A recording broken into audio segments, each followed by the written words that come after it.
Connors and Ferris handles workers' comp, Social Security disability, and personal injury cases. Listen, I get it. Workers' comp claims can be a real pain. But Connors and Ferris are here to fight for you and get you the compensation you deserve. Whether you threw out your back on the job, slipped when you should have gripped, or your boss thinks overtime means free labor. Spoiler, it doesn't. They've got your back at Connors and Ferris. With offices in New York City, Syracuse, Rochester, and Buffalo, they're the go-to team for getting the compensation you deserve. No gimmicks, no nonsense, just real results. Call Connors and Ferris, 262-COMP. That's 262-COMP for Connors and Ferris. St. Patrick's Day. Here, that's when we celebrate. Here, that would be fair. That would be fair. It is not to the parade. Yeah. St. Patrick's Day is the 17th. Yes. Yeah. I don't know when the parade is. I'm sure it's before the 17th. I don't know. And sometimes so it's halfway before. to parade day, too. Yeah, a little less, a little more than halfway to parade day. I have a collection of Greg Connors and Ferris parade T-shirts. Okay. And every year I wear the one from the previous year. I'm like, oh, I could get a new one. And I keep forgetting like a fish. Then I get a new one every year that we march in the parade. Like a fish. You know. Okay.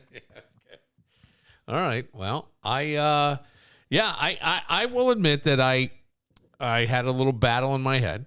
Do I go stop by Mulconry's or just come right to the studio? And I go, well, that was some battle. No, it was a battle. Was that like it was a battle. Oh, yeah, like Nagasaki or Hiroshima?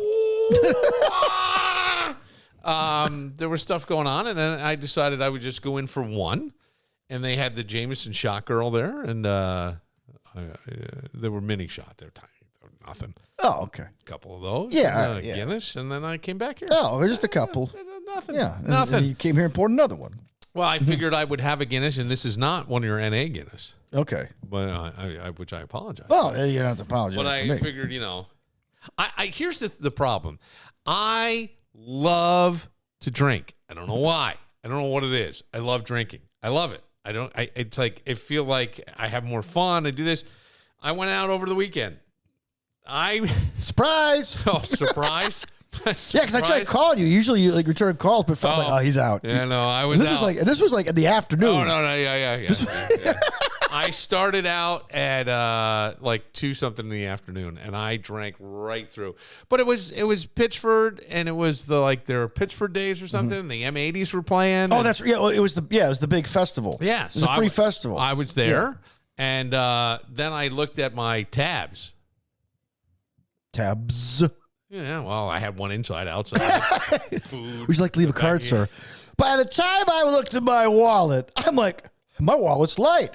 Then I realized I got tabs here, I got tabs here, I got a card there, I got a card there, I got cash missing. But I got to tell you, I had the greatest time. I'm sure you did. I had a great time. I just had fun. It was just like hanging out, having a good time. That was it. And, my Jameson's mom was in town. She had him. Now, here's where things could get a little funky for me, but they didn't. I decided that honesty is the best policy. Would it be not be? Yes. All right. So his mom has some health conditions, and apparently wherever they were, she got tired, and she said to him, I have to leave now, and that means I'm going to bring you home, and I'll go back to my hotel. So I get a call, hey, I dropped Jameson at home. Where are you? And I said, I'm out. I'm out. I didn't say. I think I said on a date. I'm hanging out. I'm hanging out with this friend, this woman, and not with my lady friend. Yeah, and she's not my girlfriend. She's my lady friend. Well, do we have to put labels on things, Dan? I mean, no, really? No. That was the way. I mean, you saw. I have lady friends. Come in. I have lady phone friends. Calls came in just before we began. What am I doing? Yeah, like if I had a girlfriend, that would be bad because I'm married. But I have lady friends who are ladies. Right. That doesn't mean anything. That's what I mean. Really, if you say lady friend, it means a lot. And it does. Does it? Yes, it does. Okay, then Who I says lady friend. It's my lady friend. Really? What is this, 1948? Hey, champ, you got your lady friend. Actually, there was a girl I dated in college, and they go, Dan, is she your girlfriend? Because you've been hanging out with her a lot. I go, no, she's my lady friend. So she became known to my friends as lady friend. Yeah. Oh, it's lady friend. Yes. Yeah. That's kind of funny. In fact, if I ever get into a band again, that might be the name. Lady friend. Lady friend. That's a new name. I like that. Yeah. Hey, champ, who's the lady friend? Yeah. So, and I just said that, and then it was met with it was cool. It was okay. Okay. Well, yeah. I mean, what are you gonna do? It should be. Well, the thing is, like, I could go, I'm just hanging out. I'll be home in a little while. No. Or I could say, listen, I'm out. here's where I am. I'm out with my friend. Well, I said I'm out, and then I think Jameson already knew when I had talked to him about this, so I figured I'm sure he said something, so why don't I just be honest? Yeah. I'd be honest. Yeah. What can I do? Take all the bullets out of the gun. Exactly. Speaking of that, Dan, I did see an article today on a dating theory, and it was put up by a TikToker. It's an interesting dating theory. Guy's name is Jimmy White. Jimmy White suggested that women who, quote unquote, hate men may actually be the best partners. Checks and balances? Well, kind of. He says their disdain acts as a filter protecting themselves from disappointment and forcing men to prove their worth. Okay. Step up your game. In a way. Right? And somebody said to me, like, I don't think I've ever known how to play hard to get. I don't know what that even means. Yeah, I don't either. Okay. Okay. Trust me. If there's one person who's never played hard to get, you're looking at him. Yeah. You want to go out? Okay. But they go, if a man breaks through that barrier, the relationship could be deeper, more loyal, and more meaningful. So, remember the show Modern Family? Yeah. Okay. So everybody, they had like 3 stereotypical relationships, okay? And, and they had 3 different types of families that they brought together in one particular family. And one was the May-December relationship of Jay, played by Ed O'Neill, and Sofia Vergara's character that, I forgot her name too. And Manny, the child, said the reason why he goes, I didn't bother Jay to learn your name for the first 3 months, okay? Because a lot of guys were trying to go after her, according to Manny. Yeah, well. But he said that she met her match when it came to him because he didn't care. Because he already been through this. So he goes, whatever. I'm not going to deal with this. I don't care how beautiful you are. And she realized, and then her standards were so high that actually, he was able to crack through because he didn't, there you go. Her looks were beautiful, but they didn't work on him. Yeah. And, his BS wouldn't work with her. And so it made perfect sense. So if a man breaks through, the relationship could be deeper, more loyal, more meaningful. Other people said that men might actually, let's see, noting that outspoken critics of men might not actually reject all men. They may just be waiting for someone to embody the proof that not all men are the same. Right. So, in other words, they say the opposites attract often. Maybe that's part of it too. But yeah, I mean, I could see that he changed. He changed my outlook on things. He made me think. See, well, here's the thing. If you date a self-proclaimed man hater. Whoa, here she comes. Oh, wait, that's man eater. That's man eater. Sorry, go ahead. A man hater. Is that actually the ultimate badge of honor? Proof that you're not just different. You, my friend, are exceptional. You got the chick that says, fuck men. And yeah, in other words, because women like the challenge of changing a man. That's it. You have now done the opposite. You've changed the woman. That's right. And I would have said something different. But interesting. You're Christian Dan. So. Interesting. What would you have said? Bitch. Oh. Change a bitch. That's all. Okay.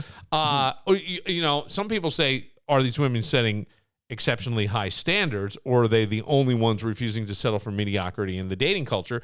And I would say, I think the biggest thing, and on a more serious note, when you start trying to chase or you start trying to adjust yourself for somebody else, I mean, I get it. Like, hey, I like the way that cologne smells. I like you with a beard. Well, okay, those are minor things.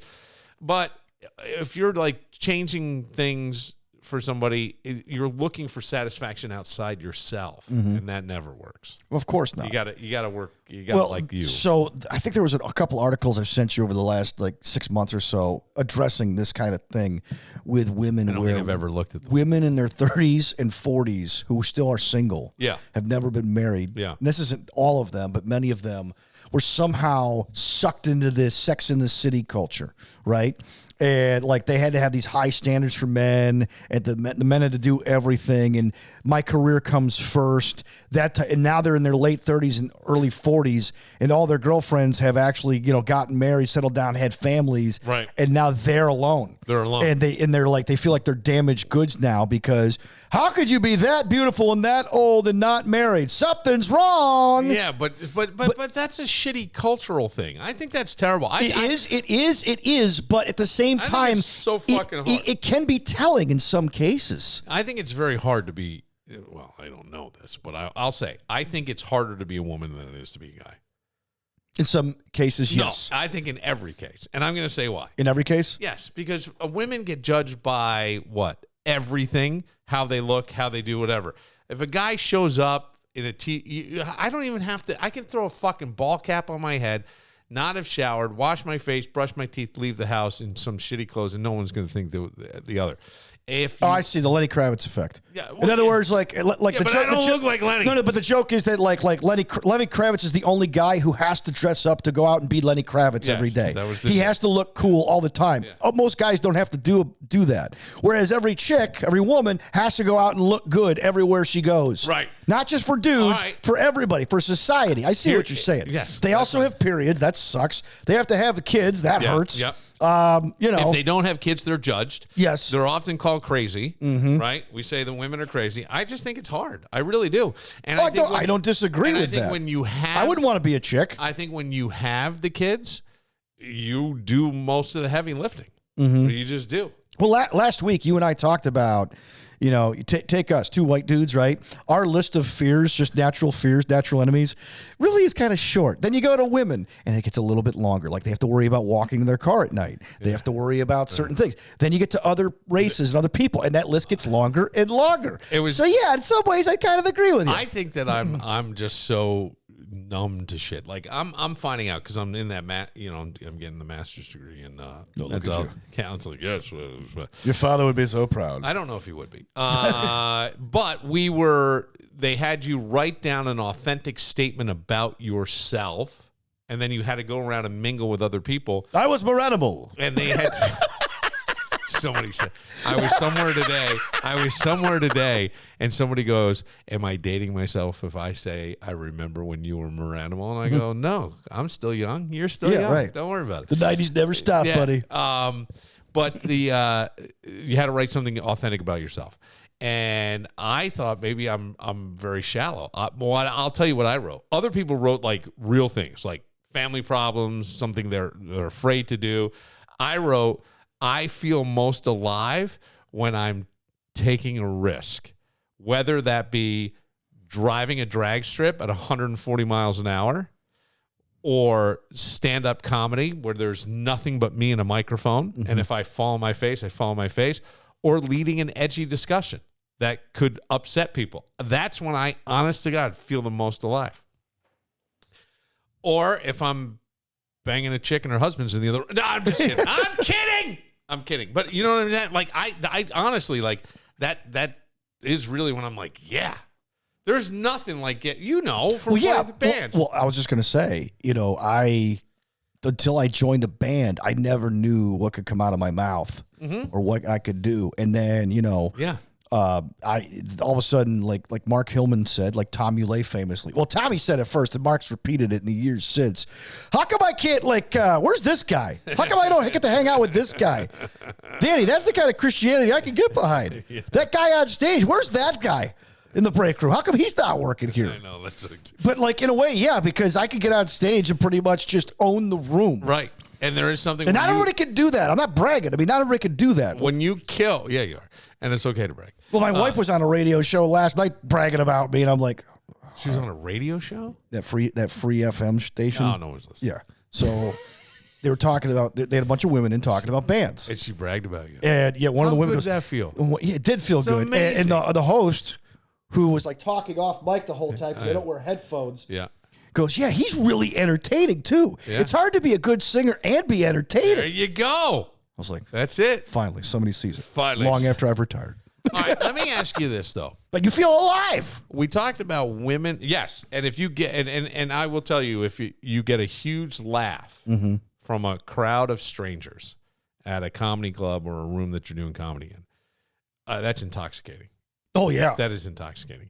And I'm the funniest mofo of all time. Right. And I remember I'm somebody Dave Chappelle. who told me, who is extremely famous, said, I'm addicted to being famous. And I go, I get it. I totally know what that was. That the guy who played Fraser Crane? It was. It was Kelsey Grammer. It was not Kelsey. Well, Grammer. Billy, you know it.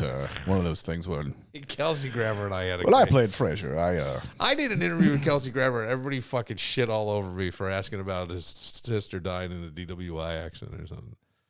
It doesn't. Well, dude, matter. I remember when you. I remember when you asked Patrick Duffy about his parents getting murdered, and he answered it. Yeah. And he was great about it. Yeah.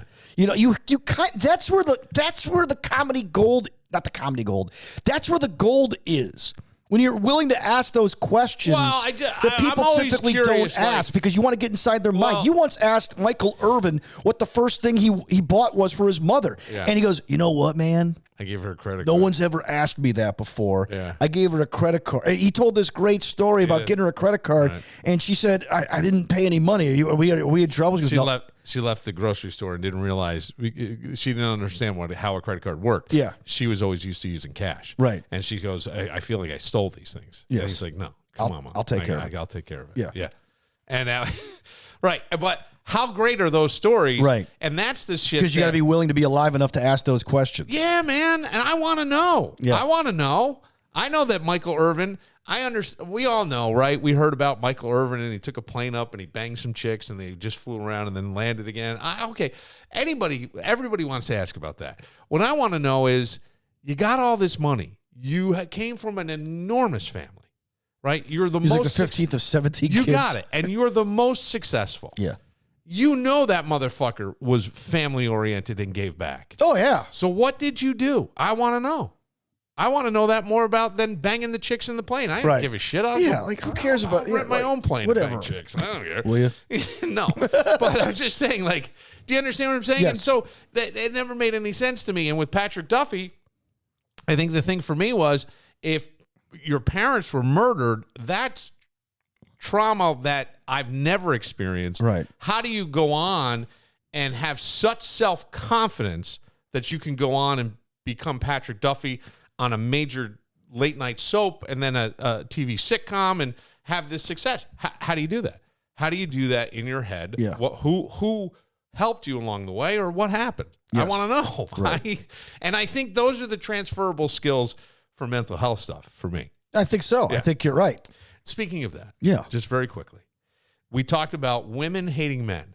If a guy says that he hates women, would the internet straight up call that man toxic? Yes. Okay.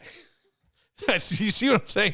Like, sometimes there's a bit of a double standard. Oh, here. dude, the past week and a half, a lot of people have exposed quite a few. I'm not. Here we go. No. I'm not kidding. I'm not going to. Go. They've exposed quite a few double standards. Yeah. Okay. And I think people are starting to wake up and realize what the double standards are. And so, yeah, I mean, if a guy said that, he would be the most misogynist douchebag, canceled, what have you. I hate women, but I love to bang them. She's empowered. She is defending herself. She is a strong woman. Look, she knows what she wants. Here's the thing I'll say. If a woman who says she hates men bangs you, right? Okay. Yeah. Would it feel validating? Like, congratulations, you got the VIP dick pass, buddy. You know what I'm saying? I mean, you got the VIP dick pass to the toughest nightclub in town. Congratulations. You broke through. It's amazing. Actions speak louder than words. Let's go. All right. Well, wasn't that like, didn't Ann Coulter, who's like considered like one of the coldest people that we know of? Yeah. Like, didn't she like date Bill Maher? Yeah. Who's on the complete opposite side of the spectrum? Yeah. But somehow they like found chemistry. Ann Coulter, that would be like banging a refrigerator.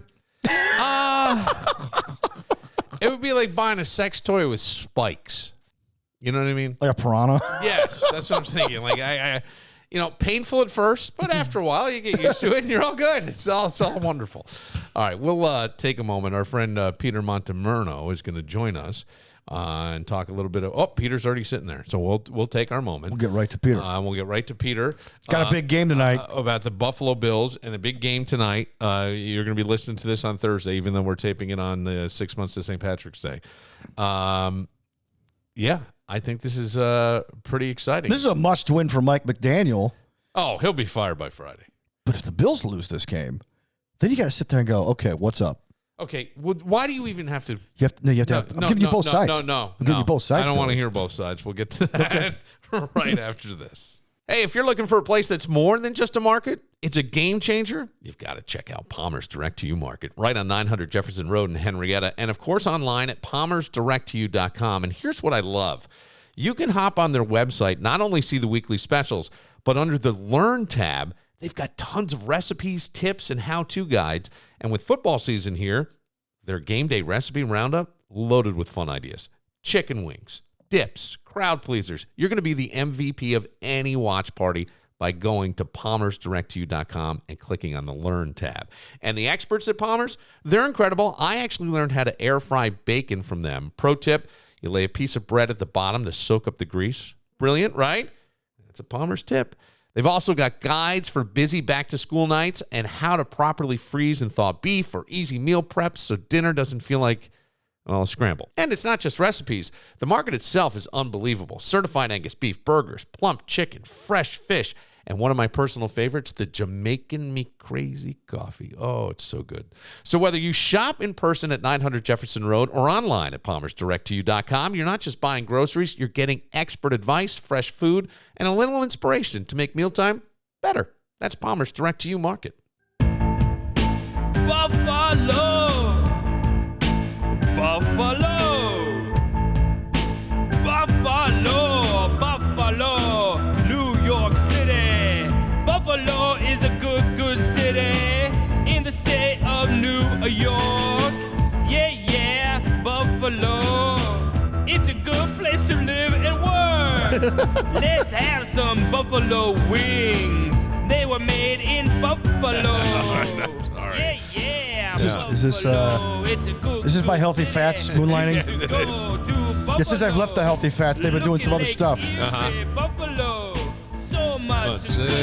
Buffalo. The Buffalo Bills beat the New York Jets, and I don't know if anybody caught this story. Jets fans probably felt like they needed a drink after last weekend's embarrassing loss to the Bills, but police say a New Jersey man actually blamed his DWI arrest on the Jets. Officers say 57-year-old Chris Grayshock of West Milford was staggering and smelling of alcohol after an accident on Route 23 in Wayne. Police say Grayshock admitted to rear-ending a car, eventually failing a field sobriety test where he stated, "I drank too much because the Jets suck." Police then placed him under arrest. By the way, that was not from this week. That was 6 years ago that happened. But the Bills won that game like 41 or whatever. Yeah. May as well have happened. Yeah, I figure I'm going to play that every time the fucking Jets lose to the Bills. I'm playing that audio clip. Our friend Peter Montemurno. Peter, what did you think of that? Wait, why do I have Peter? Did we lose Peter? No, he's right here, but I can't hear him. Hang on. Let's see.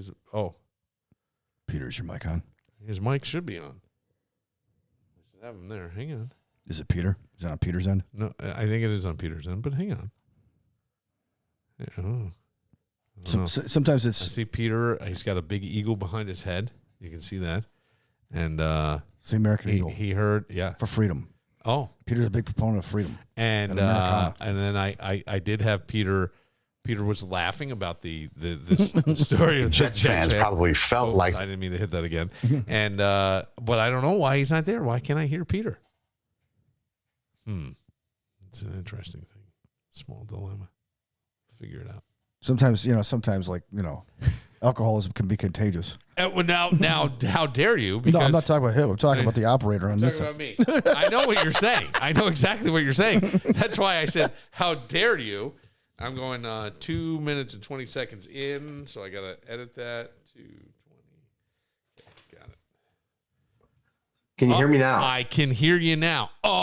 Oh, Dan. What? Dan? I just said it's possible. Dan, it's possible. Dan, you want to apologize? At first I said it could be operator error on his end. And I said you. No, it's over here. We got to redo the whole thing. I hate that. I hate that. No, we don't have to redo the whole You don't? thing. Relax. Nah, No, bro, Jesus. it's a podcast. I actually watched Albert Breer and Connor I Orr. like the mistakes. They're real. So Connor Orr and Albert Breer do a podcast for the Monday Morning Quarterback on SI, and Connor Orr stops in the middle of his thought and goes, hey, so-and-so, could you edit this at 21:20?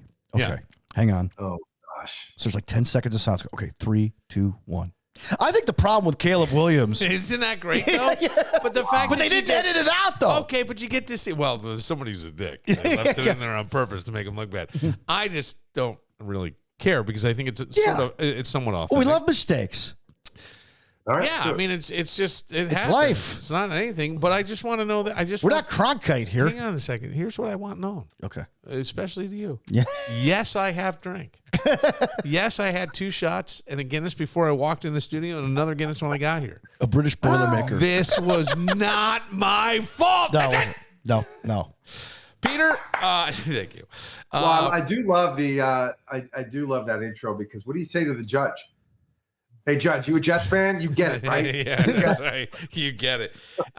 It's terrible. Like, I thought the Jets would be more competitive than they were. I never saw them putting up 30 points on the Jets. That to me, It was 30-3. I know what the final score was. 30-10. I know, but it was 30-3. I see what you're saying. I Okay, mean, yeah. that other stuff was garbage time. Tyrod Taylor scores a touchdown. Give me a Do you realize that Tyrod Taylor and Mitchell Trubisky had better stats than Justin Fields? Yeah, well, Trubisky, and by the way, Peter, I know we never want to see what we saw, the fear that ran through all of us with Josh Allen. Where you going? But with no warm-up, Trubisky ran out on that field and threw a 32-yard play. Was it a 32-yard completion? Yes. Yeah. Okay. So that feels good.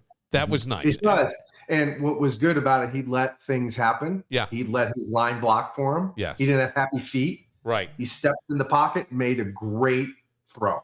And that makes you have to be comfortable with that if, God forbid, Superman goes down for an extended period of time. Oh, Yeah. my own. I know. And by the way, I thought it was a face mask that hit the bridge of his nose. His face mask. That was almost caved in somehow. Mm-hmm. The amount of pressure to make that happen, the force, right? The ass, whatever that is. Yeah. But I mean, it's enormous. And that hurts so badly. I have a broken nose. It's still not, I've had it set and then not set the next time. So it hurts. I can't imagine sticking gauze and he missed 2 plays. 2 plays. That's it. And ran back out there. He didn't have to be Superman. He didn't have to be. No. He didn't know. No. And did you see him after the game and that Big Dubs camera where they all walk past the camera, everybody screams Big Dubs? And he goes up to it and he puts his nose up there like this. It's really good. So they're all having a good time. They're all clicking after 2 weeks. And it was kind of a ho-hum game a little bit. It was. I agree. It really was. It kind of was. Yeah. I mean, there were more exciting games. Honestly, if you're looking for an exciting game, Dallas and the Giants were more exciting. Yes. Because it came down to big plays at the end and then into overtime. Miami and New England was actually a more exciting game. There you go. But I'll take a boring game when they're blowing somebody out. Boring win, yes. Or boring win, excuse me. Yes. Boring win. Thank you. But for now, what Dan was alluding to earlier, if they lose tomorrow, tonight, I know, Bill, I'm sorry, but we all have to talk about we got to give you both sides. I know. Got to give you both sides. What happens to McDaniel? But more importantly, the Bills are not. I mean, they're hurt. Milano's hurt. He's always hurt. He's out. Oliver's out. Right. Oliver's out. Oh, okay. Right. So I'd like to get your take on this, though. Yeah. Because the defense gave up 40 points to the Ravens. Mm-hmm. A significantly better team than the Jets, no doubt. Mm-hmm. But McDermott was pissed off to the point, and it was Dan who said this, who told me, because I didn't know, that they practiced in pads, and he was all over him. And there was a lot of next man up. I think it was somebody off the practice squad that was playing. Yeah, Zion, what was his last name? The defensive tackle. They brought him off the practice. He got a half a sack. So my point is, it worked. Like whatever's happening in the messaging, whatever's happening in the mindset seem to be great. And again, it wasn't the Ravens, it was the Jets. But the Jets, I thought, looked pretty decent against the Steelers. And maybe the Steelers are just that bad. I don't know. They did. It was an opening game. They're home, and again, the defense has a little bit more of an advantage week one, but they just didn't have any type of tenacity on Sunday at all. It's like they were just waiting for the next shoe to drop. And the Bills did a good. I mean, the defensive line was getting great penetration. I love the calls by Babich where they ran some they call fire zone blitzes, where they drop the defensive end in the coverage like Bosa, and they blitz on the opposite side to make Fields, okay, here comes pressure on one side, let me dump it off on the other side, not thinking the end's going to be there, but when he sees him there, then he's screwed. He's got to take a sack, or he's got to bring the ball down and go for a run, whatever it may be. But they try to confuse Fields a lot on Sunday, and they did a good job with doing that. If Bosa stays healthy, man, that could be one of the best pickups in the free agency offseason. It really could be. I agree. Long season, but he's playing well so far. Yeah. Yep. I thought defensively, and especially him, they looked pretty good. Yeah. Yeah, I was impressed but with it's that. The Jets. Don't forget, somebody got the DWI and blamed it on the Jets. See, I thought it was more about that. I thought that game was more about the Jets than the Bills. I really do. Okay, why? I really do because you got a backup quarterback starting for the Jets who's like, they gave Pittsburgh a game last week. They didn't beat them, but they gave them a game, right? Yeah. So here come the Jets, and the Bills drive down the field. Allen gets hurt in the second drive. In the first drive, they just drive down the field and score. Second drive, they get the field goal. Third drive, they get the field goal, and then you had the big Cook run. It was like the Jets after the second or third score just kind of gave up. They had the fumble to start their second drive. Or was it the first drive? And that put the Bills in position to kick a field goal. And then after that, once Justin Fields took a hit, he was pretty much done. They also had that long penalty where they had a big completion, which could have changed the game to Garrett Wilson. And then they ruled him out of bounds. And then that changed everything. And then also in that first Bills drive, you got to remember, too, there was a defensive pass interference on a 3rd and long, which gave the Bills an automatic first down. And it was like the Jets just kind of all right, here we go. They had that vibe. I think that if I'm in the coach's room and I'm talking to the players the night before, and you can see the results on the field the following day with the run game, and the offensive line did a great job. And as a coach, I'm saying, we want to test the Jets' manhood. Punish them. Take away any potential opportunity they have, confidence they have. Punish them early. And if you lean on them early like that as a defensive line, and you're getting how many yards a clip they had, but Cook was doing a good job. They did a great job running the football, and I think they were out of the game come middle of second quarter. They were just defeated, and that was the goal. Punish them physically. And they got they don't we like to think, and I've always believed this, because we talk about, they're all professionals, right? They're all professionals. They're also human. They've also been playing this game a long time. They also know the game better than most people sitting on their couches. I'm not going to say everybody, but probably the majority. And when the wind is out of the sails, it is a collective thing. I'm telling you, it's an energy thing. It just is. And you can feel it. That's what I mean. The turning point. There's little turning points. Peter, you could go back a few years ago. The Bills played the Dolphins in a playoff game at home. Skylar Thompson starting at quarterback for the Dolphins. The Bills are up something like 17-0. Dalton Kincaid drops a touchdown. They end up not scoring on that drive. All of a sudden, Miami comes back and actually takes the lead in the second half and almost wins the game with a third-string quarterback. Right. If Dalton Kincaid had caught that, the game would have been over. In the Houston Texans playoff game, where the Bills get the Texans got the second half kickoff, and the kick return just hands the ball to the ref, doesn't take a knee, ball goes out, referee backs up. Bills if they had ruled that a touchdown, which they could have. So they went with the spirit of the rule because it's a playoff game and it's on TV. Houston would have been done. Instead, it gave them new life. Yeah. I think that Garrett Wilson play is, when that got overturned, it's we're done. Because it would have been a different game. Yeah.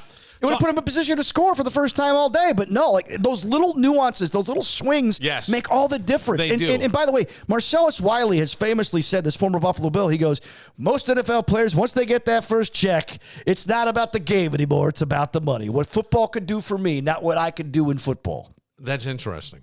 Because then there are the few guys that stand out the other way. Yeah. Brady being the prime example. Josh Allen's a prime example. Yeah, I would say that. One thing that surprised me a long time ago, I had the honor of golfing with Bill Polian. actually at Oak Hill. Bill's I GM. heard the PGA come back to Oak Hill, by the way. Did I hear that right? 30-35. 2035, yeah. When I say 30. Yeah, so I've only had a couple Guinnesses and shots. Hey. 20-35. All I know is this. I'll be over fucking 60. And I'm sneaking in to kiss the Wanamaker Trophy again. I couldn't even get credentialed, and I'm a credentialed reporter. They wouldn't even credential me last time. I was ticked. But how about what the year we went in? Yeah, the three of us. On this conversation, the three of us snuck upstairs. Peter? Peter was there. Peter's in the picture. That's right. Yes. We saw the Wanamaker Trophy. Yes. Yeah. We were there. Peter, just the three of us. Nobody else. Right. And Peter was cool. Danny starts sweating. Danny, you did. You sweat. I didn't say nothing. I know, but I could tell. Yeah, well, yeah. We all leaned in. I think we all took the picture of the Wanamaker. We all leaned in. Yeah, I got the picture somewhere. No one touched it. I think he wanted to put a CMF bumper sticker in the Wanamaker. That would be cool, because inside. Yeah, because when Duffner went to raise the trophy, he dropped it and the top came off. It would have been perfect to put a CMF bumper sticker in there. It would have come out. It would have been on national television. That would have been the second time CMF made national TV that week at that tournament. Because the first time was when I got up there and asked Tiger Woods a question. That's true. And he gave a 2.5-minute answer. That is true. And then you look back at the guys from WHAM and said, "Sports leader can't ask a single question." All right. Yes. I wish I'd said that. I did say where I was going with that was PGA or the Oak Hill thing was I had the privilege and honor of golfing with Bill Polian 4 hours talking football. It was amazing. And the one thing I asked him when it got to free agency was, Bill, when these guys are looking for a new contract and it's the 10th game of the year and it's 3rd and 10 and the defensive lineman has his hand in the dirt and he's ready to get after a quarterback, is he worried about his contract? And Bill said, without skipping a beat, yep. Really? So you're thinking about the game, but he also has understanding. If I do this, I'm going to get a better contract. Right. I'm going to help win the game. I'm going to get a better contract. So it's an interesting way of, and to your point, Bill, these are professionals, right? At some point, that little child self comes out, right? Right, but professional means money. But right? I mean, that's the difference between amateur and professional. Right. I get paid, but the other does not. On the flip side, Peter brought this up last week. Tyler Rapp avoided being run over by Derrick Henry. Called that a business decision too. Yeah. Sure. Yeah. Yep. Yeah. I guess they have to make them, right? They have to. Yeah. If it's a business. Live to tackle another down. Wow. I mean, I know that sounds crazy, but it's sort of there. It certainly makes sense. Danny brought something up, talking about past Bills stuff, but the number of drop passes by Bills players, right? I saw guys hitting the hands. I think Dawson Knox only catches 1 out of every 2 balls thrown his way. You could look it up. What are we doing? You want that tight end. You want that. Look, it's nice to see Kelsey drop a ball in a big way, and everybody, he's not working as hard. He's distracted. Right. Taylor Swift's ruining him. Okay, whatever. It's a fucking one drop. It's one drop. Second game in the season. I get it. You're 0-2. Phil, if he got the ball back and won the game. He was on his way into the end zone. 100%. But these things happen. The Bills are playing 13 personnel, which means you have 3 tight ends on the field a lot. Yeah. So they're going to need that production. You can't against the Jets. Okay, fine, they won. Right. But that drop is going to become consequential in a closer game. So you're right. I mean, if they're going to be playing a lot of 3 tight ends, they're going to need production out of them consistent. You can't have this, these drops and the wrong patterns, wrong placement. I mean, they're going to need better. I shouldn't say better, but more consistent play from their tight ends, especially this on Thursday night. Now, the one thing I do want to say before I forget, I want to go back to the offensive side of the ball for Miami.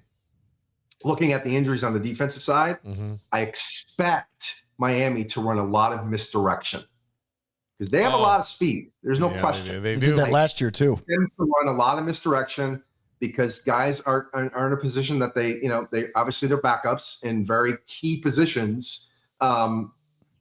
Just for over pursuit purposes. Let the Bills over pursue. They're going to be aggressive. They're going to be home. It's going to be Thursday night. Crowd's going to be in a frenzy. If I'm the OC for the Dolphins, I'm running a lot of misdirection to gain some yards, and let's see if they adjust. That's the chess match that I'm going to look for in the beginning of the game.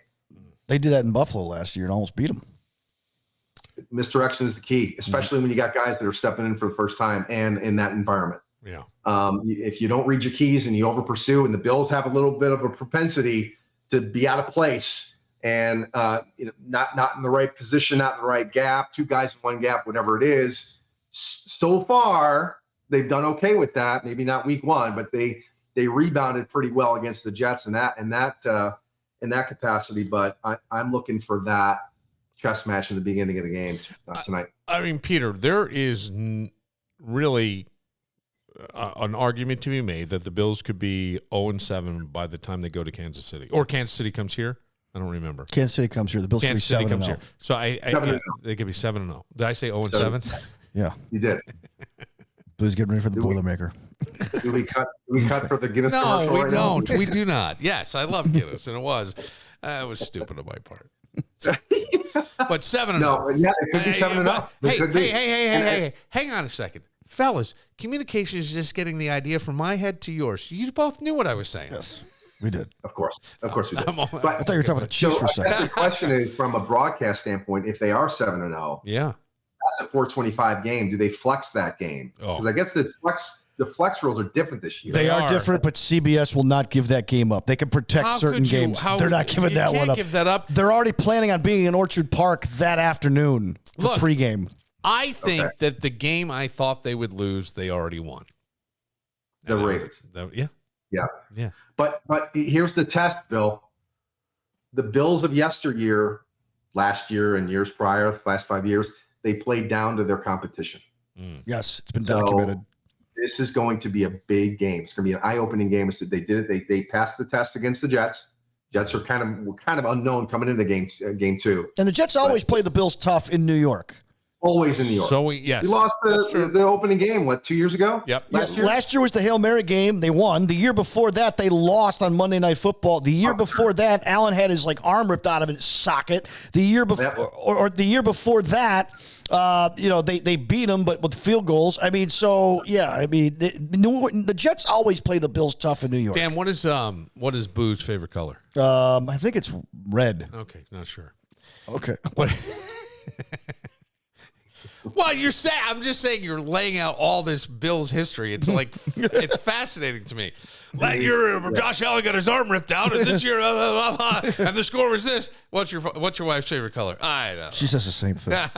She goes, "How do you remember that stuff?" I'm just saying. You can't remember Peter, where I put the dishes in the dishwasher. Peter, I know you're a big fan. I don't know you as well as Dan. And maybe you could do the same thing. I can recite Bill's history. Okay. Yeah. All right. Yeah. All right. Especially the 90s. Oh, the 90s. I can do the 80s. I can do beginning with 80, like 86, 87, when Kelly came to town, giving him the business down there. Kelly is God sign. I'd love to know where that Kelly is God sign is. That should be in Leo Roth did a story about that about 10 years ago when he was at the DNC, about the dude who wrote who made that sign up the first game that they played. It was ironically against the Jets on a season opener in 86. Yes. Yep. So. Yep. What do we think of a score, Peter, for Thursday Night Football? If everybody stays healthy in the game that is starting the game and finishes the game, I always like to say if the Bills play their best game and Miami plays their best game, I see the Bills by 10. I think the spread is 12. I think or it was. It jumped from 9 to 12 within a couple of hours on Sunday. So it was 12. I have not checked again, and that seems really big. To bet the spread that much. There was some article I read that the Bills are not good with the spread. They really are. So to bet the Miami to cover, not a bad bet. If you're on the betting side, and we'll talk. Now, if they knock two out early, that now it's a hold. That's why I say if these both teams stay healthy throughout the entire 4 quarters, I see a 10-point game. But that's. It's an 11.5 point spread. It is 11.5. Is that what it is? So it's dropped a little bit. Yeah, like maybe a half point. Yeah. Or a point. But it's going to fluctuate between now and it'll fluctuate between now and kickoff tonight. But maybe not much. But I think that's a fair. I say 10 points. I mean, I was completely wrong with the Jets. It was close in the Bills' points. I said 28, but I said the Jets 5. But I still call that score 30-3. I'm sorry. They didn't ring it. I mean, I know it was 30-10 in the end. I mean, it didn't when did Trubisky come in? Like 7 minutes to go in the game? 10 minutes? Yeah. Yeah. It was still the first quarter. Yeah, After Allen came back. At the end. They Yeah. Garbage, we'll call it garbage time, kind of, but yeah. Yeah. All right. Well, Peter, always great insight. I love having Peter on. He's great. Love being Yeah. Love And being here, thank boys. you for the time. And CHF Fisher football's 2-0 too. Yeah, I know. I am aware. New coach and Ravy. They got the U of R at Favre Stadium for the first time in 11 years, I think. Or maybe it's 15 years. It's been a while. They're renewing the rivalry. Look at that. And I'm announcing that one. I got to be fun. Is that a night game? No. Let's make a pact right now. Yeah. But in 2035, the three of us try to get into the clubhouse and again try to infiltrate the Wanamaker Trophy. Oh, I'm in for that. Yeah. I'm in. We'll use walkers. People will feel bad for us. Yeah, I'll be 64. But I'm 64. Yeah, that's wonderful. I'm hoping Jesus comes back before then. But Right. You're going to ruin everything. Close. I'm so looking It's close. forward to it. I want to be drunk that Jesus, weekend. hey, just stay up there till all kill, okay? And then you can come back. Jesus, you came today of all days. Tigers playing. All right. Peter, thank you very much. Go Buffalo. Great insight as always. Buffalo. We'll talk to you next week. See you, Pete. All right, guys. Take care. See you later. There we go. We will take a moment. There's some news that's breaking right now, and I do want to address it. And I'm not familiar exactly with what happened in the story that led up to this point. I think I know what you're talking about. Yeah, of course you do, because if you get push notifications from any source, this is all coming out. And I just I have thoughts. I don't know that they're going to be the most coherent, or they're not thoughts that I may change my mind on at some point, but I will share when we get back. Hey, if you've been thinking about checking out recreational cannabis in Monroe County, stop thinking and start visiting my buds over at MJ Dispensary. They were the first recreational cannabis destination in the county. That's right, the OG spot. And trust me, they know their stuff. I was at their summer event, and I was blown away by how educated and on top of it their bud tenders are. I mean, these aren't just people handing you a bag. They're like the Google of cannabis, but way friendlier and without the pop-up ads. Whether you're looking for edibles, vapes, concentrates, pre-rolls, or just something that helps you relax, sleep, or deal with pain, MJ Dispensary has it all. And the best part, they'll guide you so you don't leave looking like you just picked random snacks at 3 a.m. Now, maybe you're in it for the fun side, maybe you're in it for the wellness side. It doesn't matter. They've got you covered. And here's a bonus. Delivery. That's right. From Monday through Saturday, 10 a.m. to 8 p.m., and even on Sundays from 10 a.m. to 7 p.m., they'll bring the goods right to your door, and no judgment if you're in their pajamas. Oh. So, do yourself a favor. Head over to MJ Dispensary, 900 Jefferson Road, Suite 902 in Henrietta, or check them out online at mjdispensary585.com. Have you been to Leo's Bakery and Deli in East Rochester recently? Oh, you got to get there. They're open every day, so it's very convenient. It'll satisfy your sweet tooth, your sandwich cravings. Get the Cubano. Tell them Billified said to have the Cubano sandwich. Fresh baked bread, handcrafted pastries, deli favorites, and desserts like cannolis that'll make you rethink your self-control. It's all waiting for you. So, what's the best thing about Leo's? Everything. Check them out at Des Best Drive in East Rochester, because every day is a good day for Leo's, because the best thing about Leo's is everything.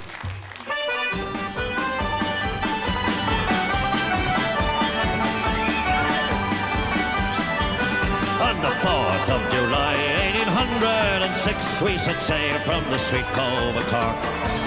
We were sailing away with the cargo of bricks for the Grand City Hall in New York. 'Twas a wonderful craft, she was rigged for the aft, and know how the wild wind blows. The Irish Rover. Several blasts. With the Dubliners and the Pogues. Love the Pogues. Loved the Pogues. Maybe one of the ugliest people to ever walk the planet. The lead singer of the Pogues, but I like him. He died like last year, Yeah, right? he did. Yeah. Yeah, there you go. halfway to St. Patrick's Day as we record this.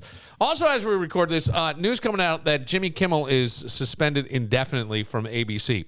I actually I'm trying to read what exactly happened. The story was Nexstar. Nexstar had 32 ABC stations as affiliates across the country, and they said they were pulling the show from their stations. And ABC and Disney followed suit and said, "Yeah, we're pulling him off the air indefinitely." It doesn't mean he's fired, but he's off the air right now. I saw it. I know exactly. I watched the other night. I just happened to be up. It was Monday night. They had the Monday Night Football game on ABC. Then I went to ESPN. Yeah. I found the second game boring, so I went back to ABC. There was some show on. I just had it on as noise in the background.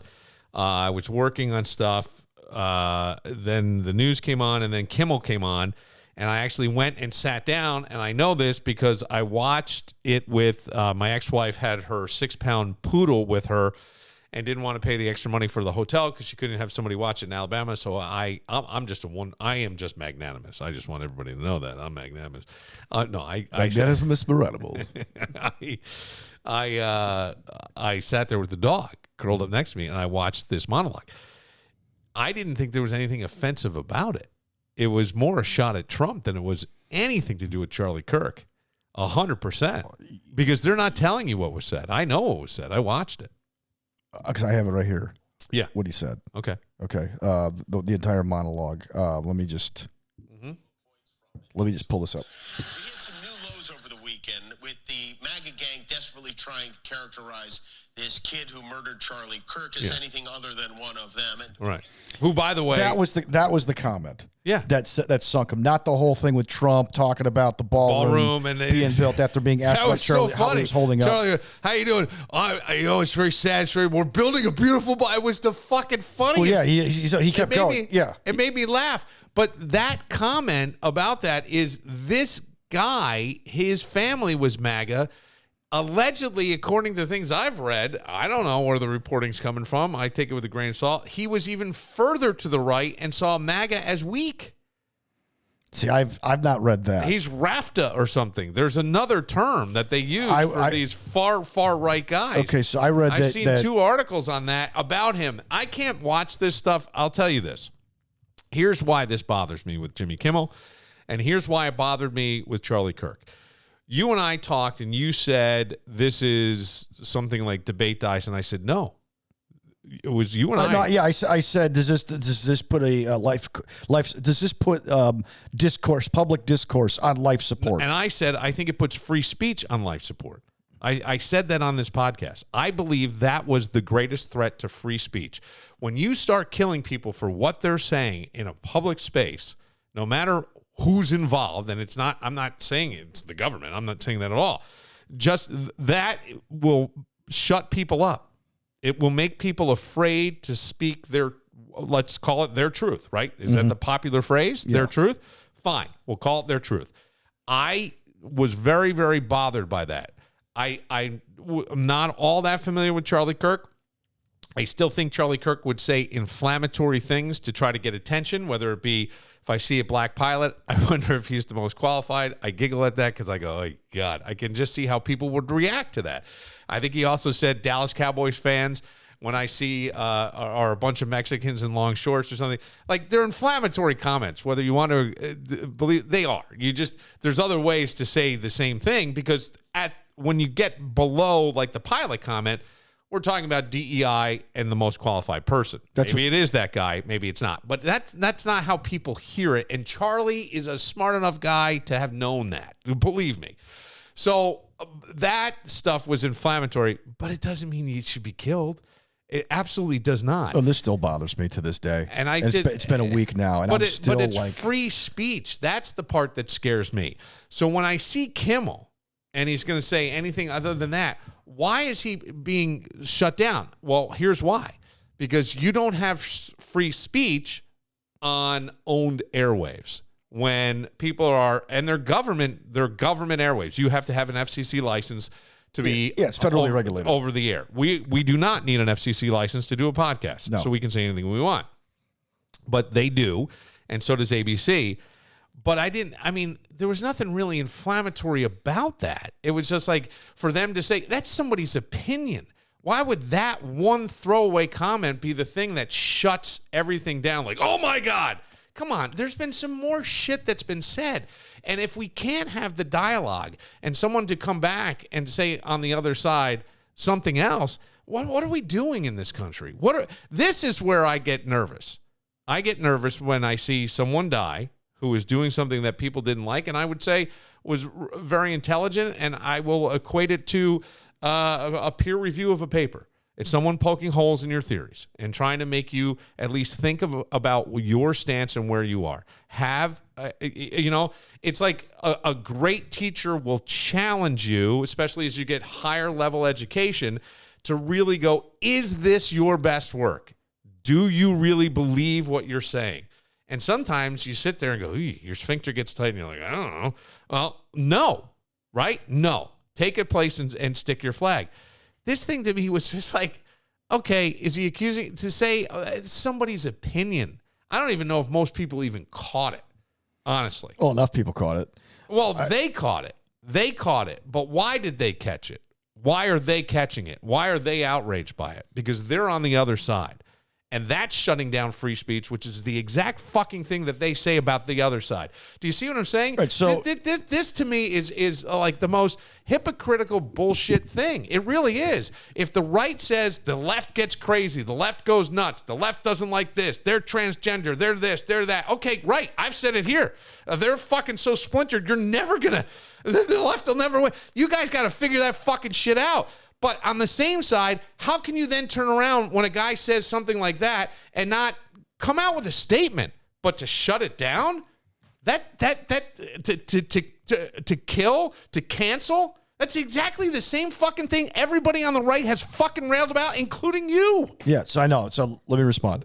Yeah. There's a lot to unpack there. Yeah. Okay, number one, Pam Bondi, after this happened, this incident, Pam Bondi, the Attorney General of the United States of America, wanted to issue stiffer penalties for hate speech. And everybody who has a brain in their head on the right said, no. Right. Don't do that. Right. This is exactly what Charlie Kirk railed against. Yes. Okay? Yes. Don't do that. Right. You can't call it hate speech. Speech is speech. Because, by the way, if that's what you were going to do, Charlie Kirk could have got brought up on hate speech for any one of those things. By basically right, because now it's in the eye of the interpreter. You got it. Right, so it's the slippery slope. So I'm with you. I'm with you on that one because that's a slippery slope. Right. We agree on that. Okay, we have to have a fundamental. We have to remind everybody: freedom of speech protects you from getting arrested. It protects you from getting arrested. It should protect you from getting killed. But it can't always because we don't know. Obviously. Okay. But the cancel part is where... But you can't with ABC because they have advertisers. Right. And if they feel like you're going to be a threat to their money, and that's why my big thing was like, even locally with the radio stations and the changes that happen, it comes down to a business move. Right. Now, but I can't imagine that this guy was that big of a business risk to them. I really can't. Kimmel? Yeah. Well, so... Here's where I disagree a little bit on not about what you said, but some of the facts. Okay, this Tyler Robertson, I think that's his name. His family is very, very right, like conservative. I don't want to use the word right wing. Okay, he's not. No, he's even further right, according to what I've read. Well, no, from what I've read, and this is where we get into like he said, right? Okay, right. His quote girlfriend was transgender. Okay. You could be transgender they believe right. Has anybody met the most famous transgender right person on the planet? Caitlyn Jenner. Caitlyn Jenner. Come on. Right, but like you can't just say because I lost my penis. But I don't think someone who is further right than Charlie Kirk would write allegedly on bullet casings, "Hey, fascist, catch."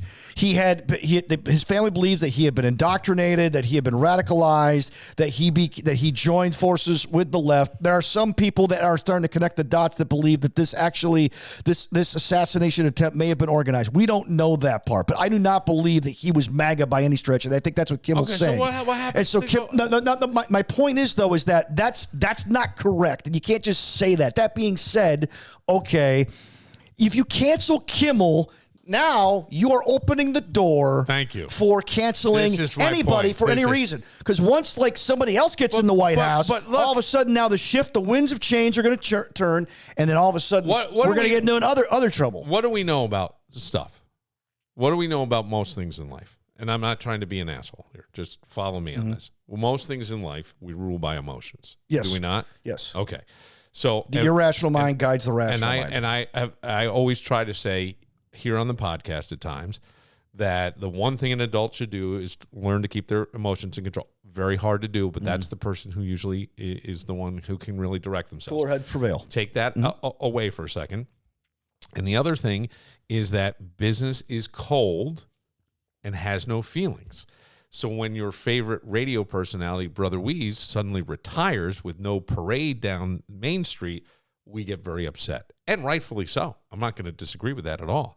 My point, though, is there's business behind it. We don't know what else happened. And business is cold. It's about, profit and loss. That's what it is. So if I'm not making a profit, and please do not equate this to, I'm saying Weeze, but the station as a whole clearly was not. So that's why it's gone.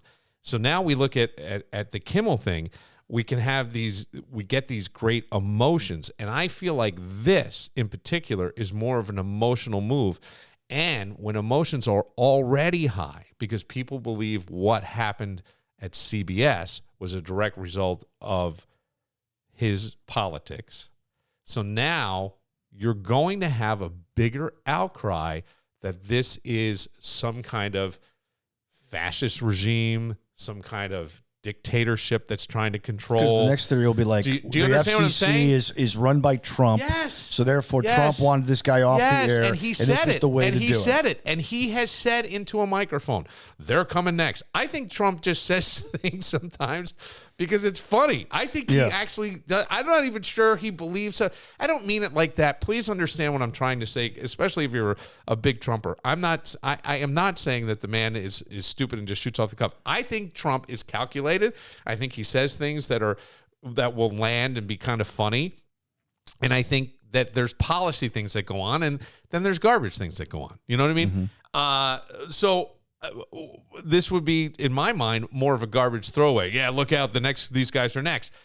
However, now we've got the second late night host who's being shut down for what people will interpret as political speech. And in a country that does support free speech, and I'll agree with you, I'll go right back to it. It isn't free speech when you're on the air that's owned by Tide, really, right? If we're not getting Tide's money, and I'm using that as an example, and please don't, no one said that they were pulling their advertising, but we don't know. We don't know. We don't know.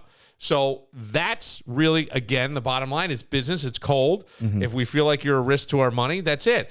If this is also a way to get the government off our back, because let me tell you something. You want to close down a mom and pop? Send the government in. They'll fucking go right up your asshole, and they will fucking destroy your business. I wouldn't want to mess with the government. Well, I don't give a shit who's in charge. I don't care. Put your favorite president in charge of whatever. I would not want the government up my ass for anything. So if I'm ABC and I think the government could be coming up my ass because I saw him go up CBS's ass, maybe. I don't know. I'm just saying I can understand that. To me, though, I don't like it because for two reasons. One, the free speech argument, which I will defeat in my own head because I go, you can't really make that argument when you're on the air. You can when you're on a soapbox on a corner with a megaphone, but you can't when you're on the air. And the other is because of the optics. And I know the optics are based on feelings more than anything, but I think that this is not a good look, and it's going to make people think, holy shit, he's shutting everything down. And maybe he's not. I don't know. I mean, I really can't say. We don't know. I just know that I happened to watch that night. I caught that. It was innocuous to me. I didn't even think twice about it. I laughed at when he pointed out, they asked him about this, and then he kind of meanders into the White House ballroom being rebuilt for the first time in over 100 years. Let me address that for a second. Just as I have a theory on that one too. As a human being, there are things that we don't know what to say. And when it's somebody who dies, whether somebody who is assassinated, it's not Robert Redford, who was 89 years old. And, I love that Robert Redford gave a voice to independent filmmakers with Sundance.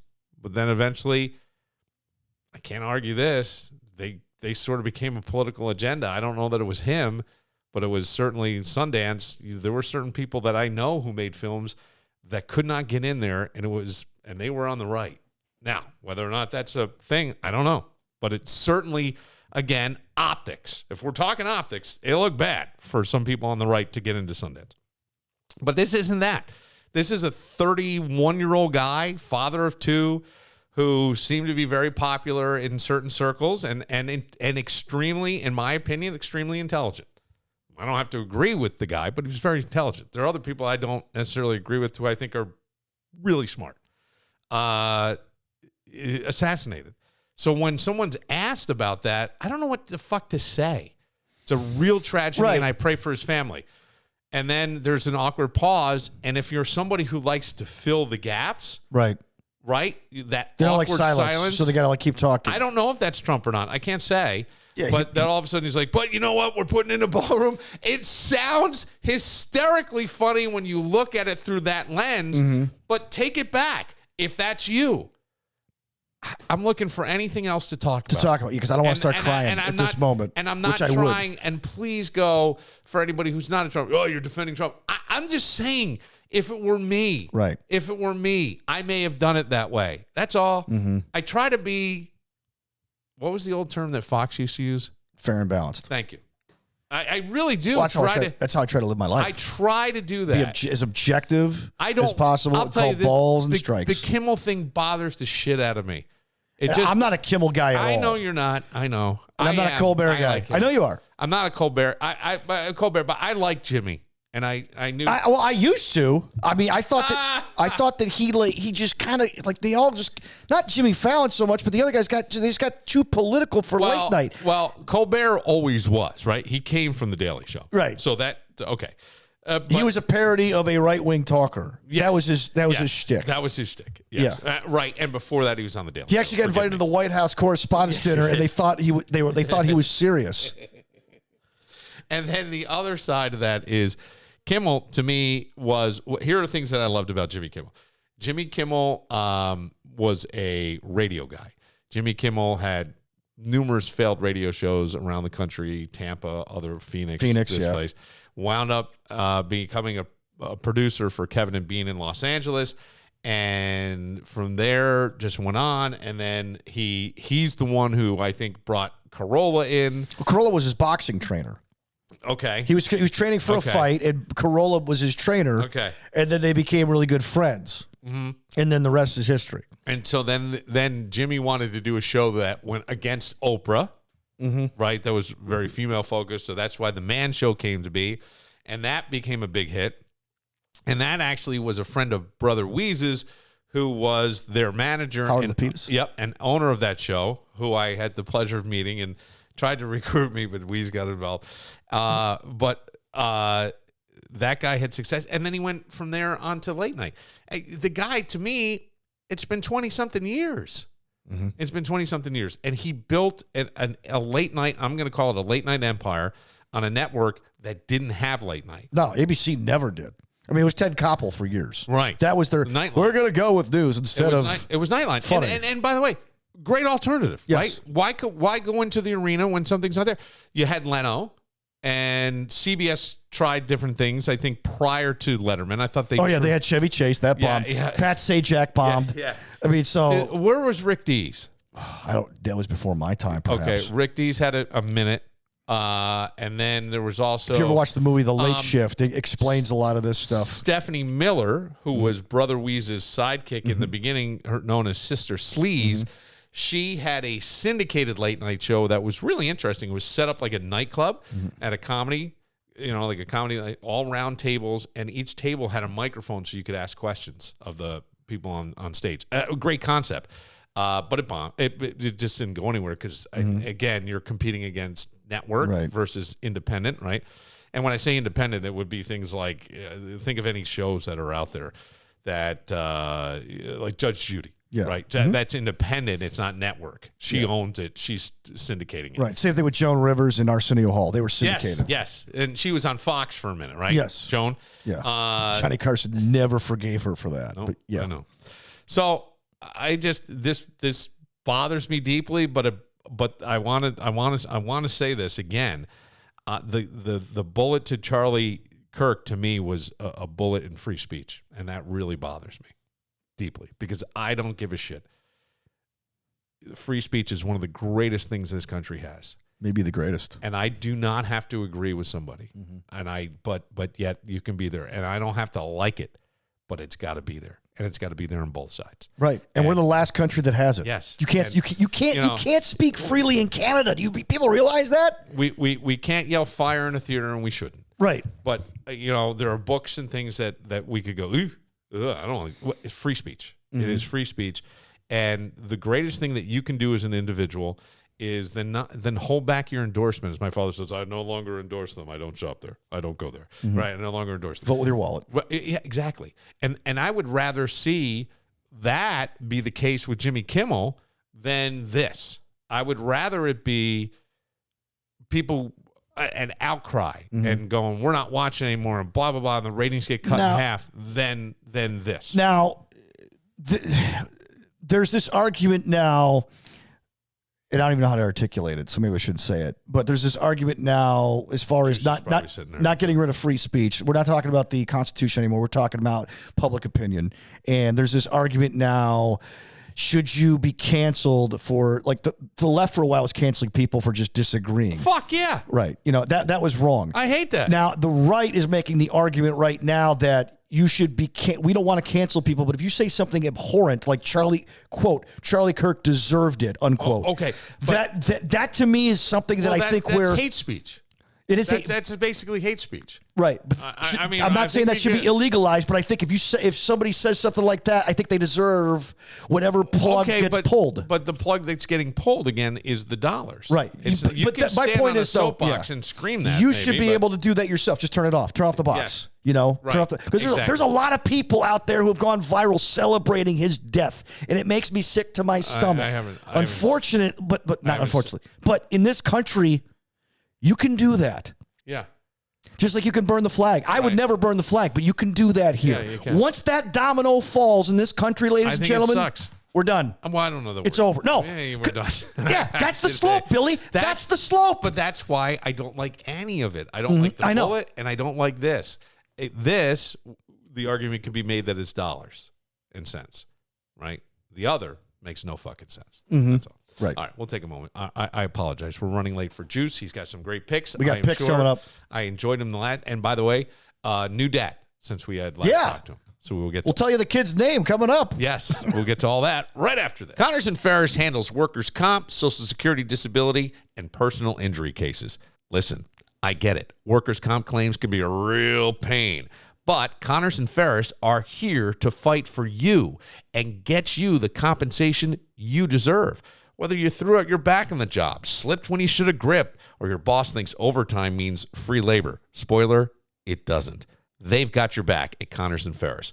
With offices in New York City, Syracuse, Rochester, and Buffalo, they're the go-to team for getting the compensation you deserve. No gimmicks, no nonsense, just real results. Call Connors and Ferris, 262-COMP. That's 262-COMP for Connors and Ferris. We all know what time it is. The lazy summer slumber is wrapping up, and life's about to hit us with more stress, more activities, and more people getting on your last nerve. And let's be real. You've got issues in your tissues. Don't argue. You know it's true. That's why I want you to go see my friend Sheila Tillich. She's not just any healer. She's a recovery metaphysician and galactic grandmother. Yeah, you heard that right. Sheila doesn't just help you get rid of stress. She helps you blast it into another dimension. Now, here's the deal. Everyone's healing journey is different. No cookie-cutter nonsense with Sheila. That's why she offers all kinds of sessions. Integrated energy therapy, unity field healing, heart math healing, galactic grandmother's healing sessions. And let me tell you something. If anyone's going to realign your chakras and smack the bad vibes out of you, it's a galactic grandmother. Maybe you're not sure what you even need. Easy. I want you to head over to SheilaTillich.com and book your free discovery call. Zero pressure, zero cost. Worst case scenario, you had a nice chat. Best case, you finally got the issues out of your tissues and start tapping into your divine potential. So Quit doom scrolling, stop yelling at traffic, and do yourself a favor. Check out SheilaTillich.com. That's SheilaTillich.com. Trust me, your future self will thank you.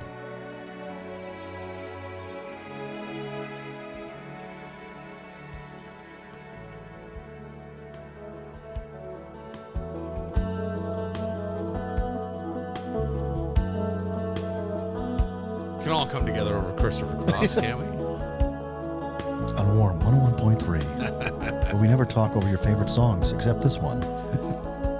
Here's Christopher Cross on Warm 101.3. I would do that again. People ask me often, like, they Would you go back? Yeah, I get that question an awful lot, and I get that an awful lot lately. Funny, I never get it. And what? I never get that question. Oh, you really don't? Yeah, I think I was irrelevant. Well, I get asked often, would you go back? You would, yeah. And I say... I've asked you. And I say no. And I said to somebody who asked me last, I said, I'm happier than I've ever been. I love what we're doing. Mm-hmm.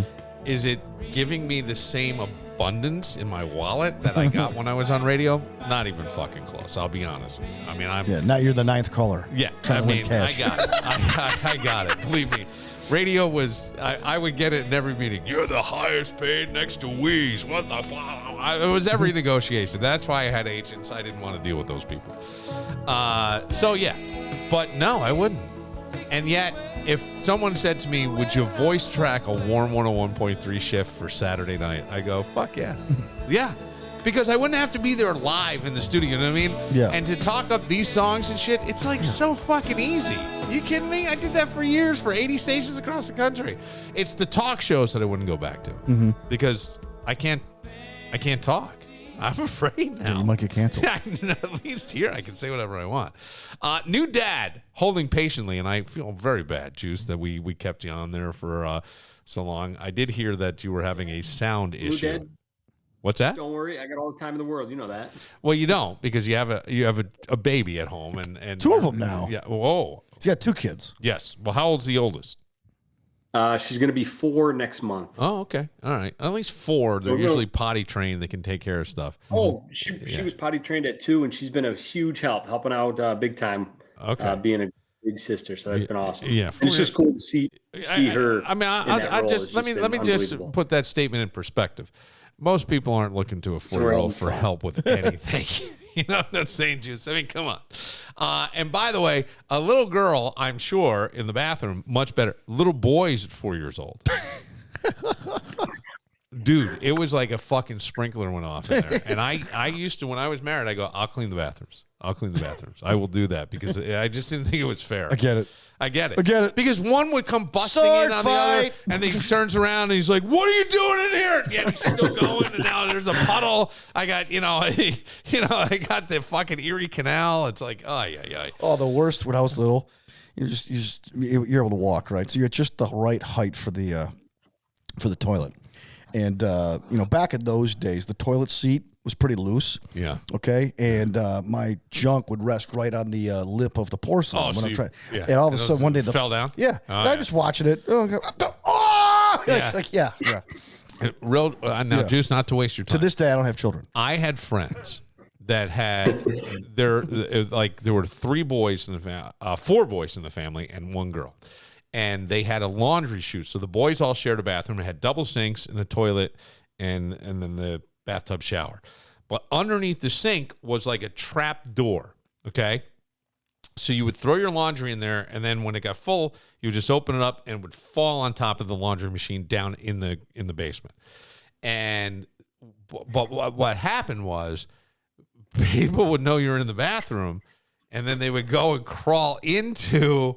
They would just slide the door over. So now they'd be in the cabinet and you'd be pissing and they would come out. Blah! And that fucking bathroom, there's still got to be bacteria from 1985 in there from everybody.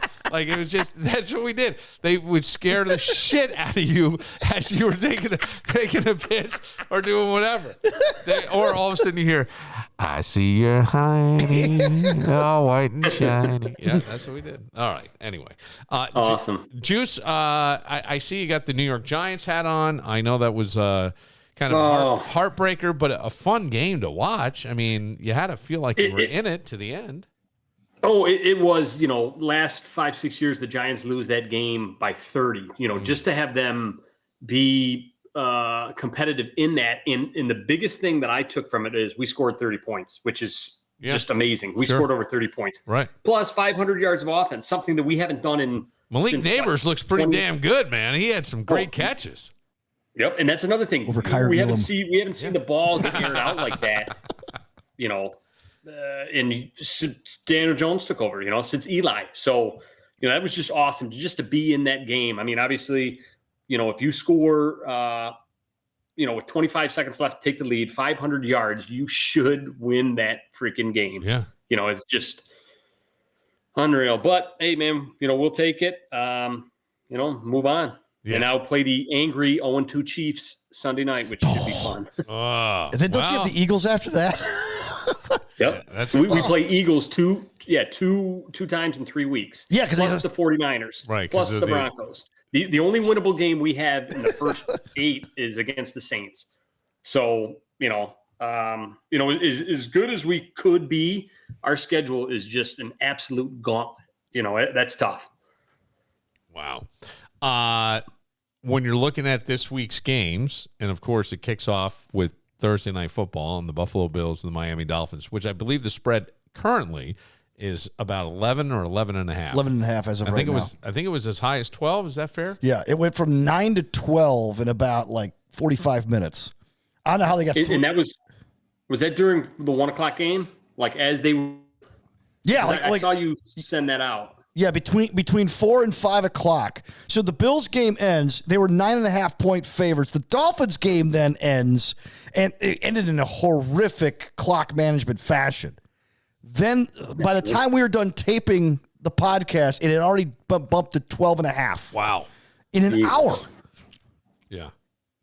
So in Sunday morning, the money line, because sometimes if I do like a parlay, I look at like money lines, just win the game, especially at 12 in the NFL. I don't like a double-digit thing. So the Bills were Sunday morning, they were minus 500, which, but then after the game, 4 o'clock, that's now ballooned up to, 805, another $300 on top. I mean, there's no way they should, they shouldn't lose, but, it's a division game and, I mean, anything can happen. I mean, I don't foresee the Bills winning, but I probably wouldn't touch the spread. 12 is just, they're all NFL players and, I'm probably not messing with that. I think it's going to be a closer game than people think.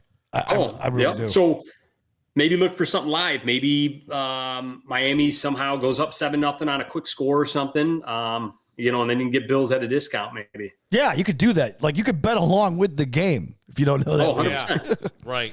Well, it's so much fun. I would have loved to have bet the Bills in the fourth quarter against the Ravens. Yeah. Just for the hell of it, just put $100 down. Yeah. But I didn't think it was going to happen. That's why it's called gambling. What are some of the other big games? One that pops off the screen to me, Juice, and I don't know if you agree or not, but I kind of am interested in this Rams-Eagles game. It's a 1:00 game Sunday, so I'm assuming that one's in Philly.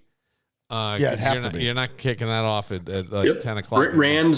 Rams on the East Coast again, early game for them. Yeah. And I love the Rams. Love the Rams. And actually, after that Eagles. By the way, did Chiefs McVay game, hurt himself on the sideline jumping around? He tore his plantar fascia. Yeah. I mean, that hurts. I'm just saying. Well, did you ever see this? Juice, you may have seen this.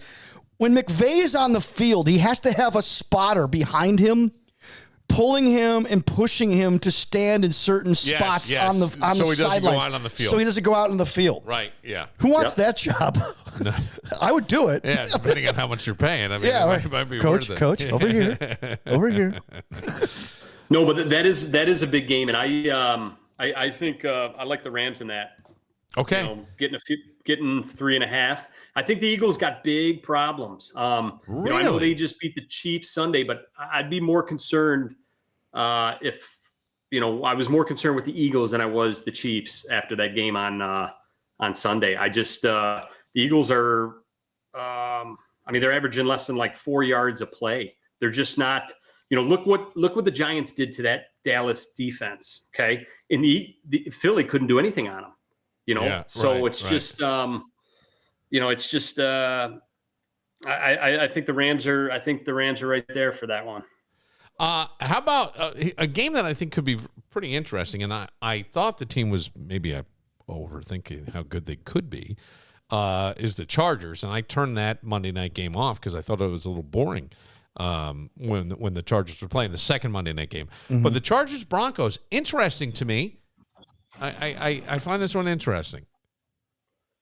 Yeah, what's that at? 2.5. Chargers favored at home by 2.5. Yeah, which you got to remember the ending. The Broncos got broncoed in that one against Indianapolis. They had won the game. They kicked and all of a sudden Indianapolis had missed the field goal, but Denver got called for a leverage penalty on the center. You're not allowed to touch the long snapper at all. On a punt or on a field goal or on an extra point. Can't touch him.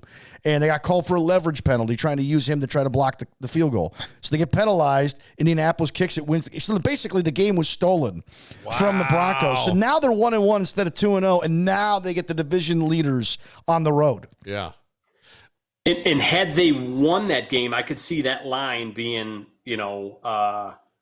much more, maybe a pick 'em. Different than it was. But, and they were so close to covering that week 1.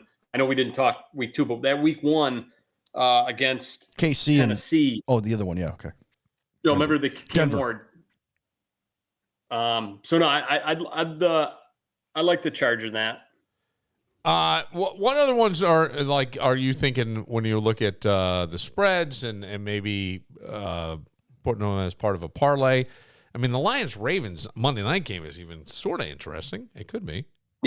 Yeah, that's gonna be a good game. You know that I'm down on the Lions even after last week. I know they put up 52 or whatever against the Bears. They got their asses kicked by Green Bay. Oh yeah, big time. And I still think the Ravens are the best team in the league. So I'd ride with them till for the entire season.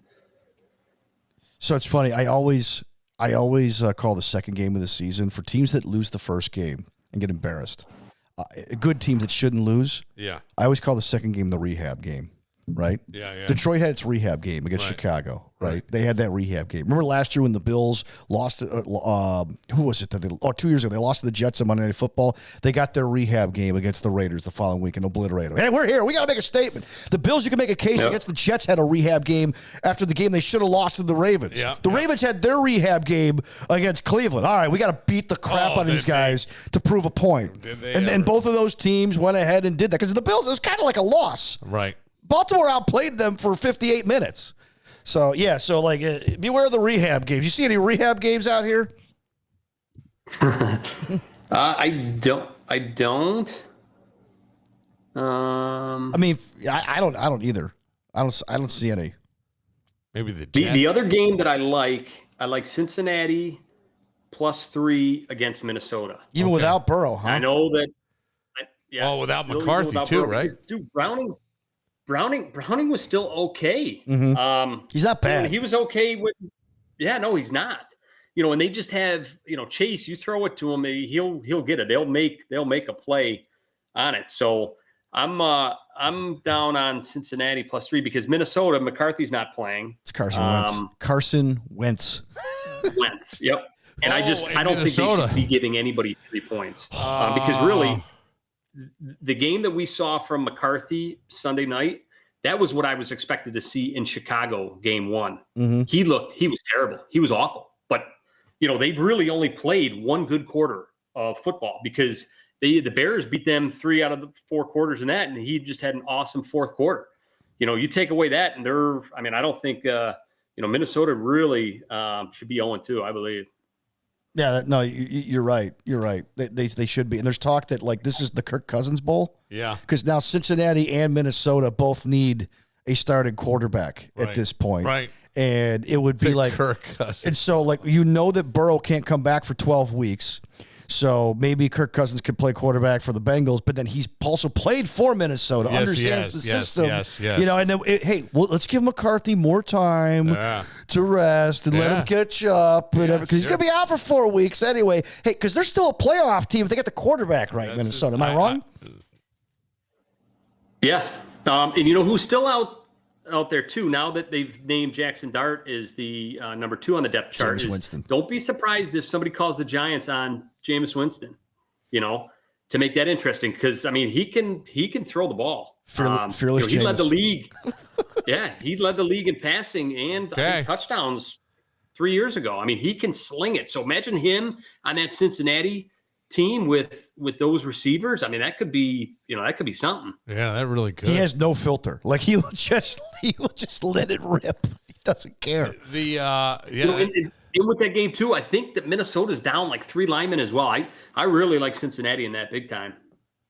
What is the What is the your lock then? Do you have a lock for this week? Yes, I do. Okay. My lock is San Francisco -2.5. Ooh. And that's a 4:00 game on Sunday against Arizona. Okay. It's a West Coast game. Now this is your classic. Oh my God, Arizona's 2-0 and they're getting points. Oh my God, this is the guys coming out of the woodwork. Oh my God, give me money on Arizona. Well, Arizona, yes, they're 2-0, but they have been outscored in both of their games.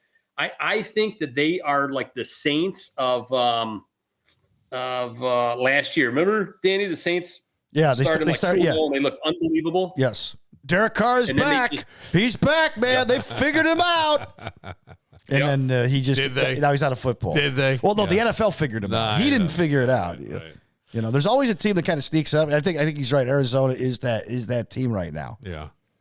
Well, okay. I mean, they almost lost that game last week to Carolina. Yeah. Carolina almost beat them. They let him right back in. Yeah. They fall asleep with the switch. San Francisco -2.5. That's your lock.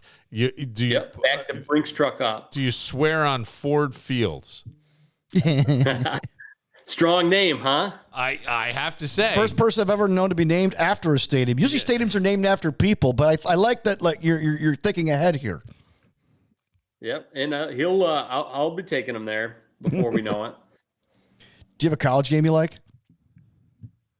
Dude, I'm kind of a little out of sorts this week. That's there was a college game. Are there any top 10? What's strange about college? Texas Tech and Utah. That game is at Utah, 12 p.m. Eastern. That's being played at 10 a.m. in the morning. Really? Isn't that weird? That is strange. Yeah. Yeah, that is really weird.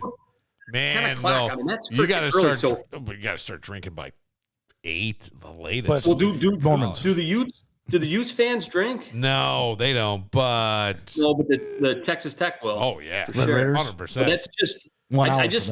There could be something wonky with that game. Just with the time that is 10 o'clock. That's 10 a.m. is really strange for a game to be on. I kind of like it. 10 o'clock. Oh yeah, early on. Yep. So is that just 10 like o'clock those Central time or Mountain time? Overseas games in the NFL. 10 o'clock Mountain, 11 Central, 12 Eastern. So you're 12 Eastern. Okay, that makes sense. So for Texas Tech, it's not that much of a stretch. No, it's for not. Utah, it's kind of like a little bit weird. Oh, we gotta go. Usually, yeah. I got it. All right, all is well with the Ford Fields, the new baby named Ford Fields. Yeah, Fields kid. Yeah, he's doing great. Thanks to my wife, who is just an unbelievable mom, born to be a mom. And you actually, when I brought up that I was on this with you, Bill, she swears she worked out with you at a kickboxing class at Embody. Does that sound right? Well, no, not a kick. Maybe I. Oh, you're in kickboxing now. Well, no. I instructed. Or maybe. I thought she said kickboxing. Did you work out at Embody? I instructed at Embody. Come on, ladies, let's go. Okay. I was in. So maybe she. I was a boxing. I was a boxing instructor. Yes, I was a boxing instructor. Okay. Do you still do that? I do not. It was a previous life. I do not do that anymore. I would love to. I think at this point, Juice, I would rather get back into. If you are looking for boxing stuff, I know there's a lot of great people around, and I'm sure maybe everybody has some. Let me give a little love to somebody who many people don't know. It's Boxing with Hushan, and Hushan is over at Coach Barco's new place in Webster. He is a boxer and is a great boxing coach. I mean, you want to work. Look, one of the toughest workouts, I think, if you really got into it, is boxing. I mean, to the point where you're hanging from bars and they're hitting your stomach or throwing a medicine ball at your stomach because to simulate punches, right? You gotta get the okay, or they're hitting it with like, even if it's just one of those pool noodles, but they're swinging the shit out of it. It's like you're getting whipped. That's not happening in boxing classes. I'm just letting you know. But Hushan is a guy who is, I think, still in the ring and is a phenomenal coach. Like I had him work me out, and his combos with the mitts was phenomenal. Mitts is a luxury, and I did a lot of mitts, but most boxing gyms will not do a lot of mitt work. And by the way, I mean, I think there are times now, Juice, that I wake up and I think have nerve damage down my hands from all the years that I did. Jesus. Because damn, that's serious. Well, it's okay. My hand gets numb, right? Because I'm sleeping and but there's something in my elbow. My problem is that I wasn't boxing. No, I can tell. But I will tell you that when you go to places like Embody, right, and it's not a boxing gym, it is a workout gym, and that I'm going to tell you the difference between men and women right here. Women are sensible enough that they get it. They're there for the workout. Guys got to show off a little bit, and if you're holding mitts, they're coming as hard as they can. And I didn't give a shit. I didn't say, "Hey, buddy, back off a little bit." I would just be like, "Pop, pop, pop, pop, pop, pop, pop." Fine. But there were guys that were coming, and the funny part is, I'm like, in a real fight, you're getting killed because you're too slow. You're coming with heavy hands. Yeah. You're not fast enough. Whatever. Raging bull over here. It's just a stupid answer that I'm giving, but yes, I did do the boxing thing. I should have just said yes and moved on. I apologize. Yeah, that's me. I sound like an idiot, but I am. It's just funny. Like I'll wake up, my hand, like I'm numb, and I go, I know what that's from. With a record of 38-21, with 17 wins coming by knockout, the Moranimal, Bill Murray. He was knocked out, by the way. He was knocked out. I'll tell you, that's the thing. He was knocked out. I probably did have your wife in a class. They also did do some kickboxing, but I think that was more when they were on university. And okay, yeah, that's when she used to go. Yeah, I did not teach the kickboxing. I did take a kickboxing class just to see what it was like, and decided, my lower extremities and balance was a little off. Balance is the most important thing for athletics, period. I don't give a shit. And I have a left ankle that is given out a lot as I get older, so I got it. I see where I'm at. Well, you used to run. You used to run marathons too, right? I did. If I remember. Yes. No? Yes, I did. How many have you run? I ran one marathon and like 2 or 3 halves. 3 halves. Do you have the sticker on your car? I do not. Okay. I do not. My wife asked me, what does that mean? 26.2, 13.1. I go, are you serious? She asked me this on Saturday. I would just tell you, I would never brag about my times. I yelled at a lady when I did the marathon because I was dragging ass and I'm all by myself now. I'm I'm like in hour 4 and I'm pissed off because my brother was telling me, I did them in I got drunk and high the night before and I ran a 3-hour, 30-minute. Man, I almost qualified for Boston. I did nothing. I went to bed and I'm in hour 4 and I'm huffing and puffing. And this lady's going, you can do it. And I think She's trying to encourage you. Yes. And you're yelling at her. I think I yelled, shut up. I think I tried to prevent saying shove it up your ass, lady. I think I said shove it in your hat because I knew ass would be too awful. And I just go, stick it in your hat, lady. Leave me alone. And I was like, but I yelled it. So it's a little bit of nuttiness there. Super competitive. That's the bad thing. But yes, I did. And I enjoyed that stuff. Hip and ankle, I'm a speed walker. Maybe. Not even a speed walker. I had a date where I couldn't keep up with the woman, and I was a complete sweaty, drenched mess after that, Juice, this summer. Is this? Okay. On the canal, like sweaty mess. Like I had to go and take off my shirt and wring it out, and then hope I had something else, and all I had was a zip up, and so I put the zip up on. And I sat there and just had a couple of beers, and she didn't run away. So I figured I'm doing pretty good. Yeah. That was all right. Not bad. Okay, yeah. But so I couldn't do that. Anyway, long story. I apologize. Yeah. Juice, I just want you to know this. It is halfway to St. Patrick's Day the day we're recording this. And I may have stopped at an Irish bar before we recorded and then had 2 more Guinness when I got here, just to let you know. Nothing wrong with that. Well, it's cool that I'm hey man, support the local. Absolutely. Always, man. Nothing. I always. Yeah. Jenny through and through. That's right. Jenny Light. Jenny Light. Well, congratulations on Ford Fields. And I really appreciate that. Yeah. And I love what you said about your wife. I think that's very kind. And she insightful. is, and I'm not just saying that. I mean, she does. Now she's doing 90% of things. She's breastfeeding, so there's not much I can do when he wakes up in the middle of the night. No, it's awesome, isn't it? I mean, that's the greatest thing in the world. You can place a bet. Hey, honey, I mean, I'll put him on a nipple, but I bet he ain't gonna get anything. I'm trying. But I think your picks are spot on, and I love that 49ers. Right? Yep. Yeah. So let's see if we can go. My lock last week was KC, and they lost to Philadelphia. So I'm 1-1 in locks for the year because Green Bay, that's smashed, right? So we're all right. So let's we're gonna roll it into San Fran and go 2-1 on the year. I like it. Let's do it. I like it. Juice, thank you for the time. Congratulations. We will talk to you next week if you're cool. Yes, I appreciate it, guys. Thank you very much. All right. See you, man. There he goes. All right. Juice. Have a good night. With the new dad. That's a big deal. New dad. Yeah, it is. That's right. Related to you in some strange way, right? Yes. Through marriage. Yeah. My sister's brother-in-law. He is my sister's brother-in-law. Oh, okay. And he has the same name as the Jets quarterback in real life. Justin Fields. Oh, Justin Fields. Yeah. Oh, yeah. Because of Juice. Juice. Yeah. Yeah. That's awesome. I don't think there's an OJ related. I don't think. No.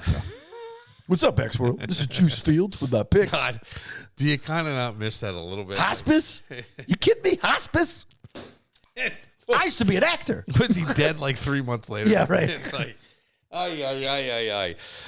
For Dan Barillo, I think that was fun, Danny. It was a good show. We got into some stuff. Yeah. I like when we get into meat, Dan. Meat and potatoes. That's what I Substance. like. That's what you get with this podcast. Substance. I don't know if you do, but we'll say it. What do you have tomorrow? Tomorrow, that's okay, since you brought it up. I'm not really sure. I'm working on a guy who is a Gen X TikToker, talks a lot of Gen X stuff, and I'm just curious because they are taking over towns and putting on shows with with other Gen X TikTokers, and I find this really interesting. And somebody reached out to me, and I thought the guy was local. Maybe he's not. We're supposed to do it sometime tomorrow, and we'll see. I got a lot. My world, Dan, I don't even know how I'm making it happen, but it's slowly happening. It's working, though. I'm hanging on by a pubic hair. I'm Bill Moran. We'll see you on the pubic side. Tomorrow.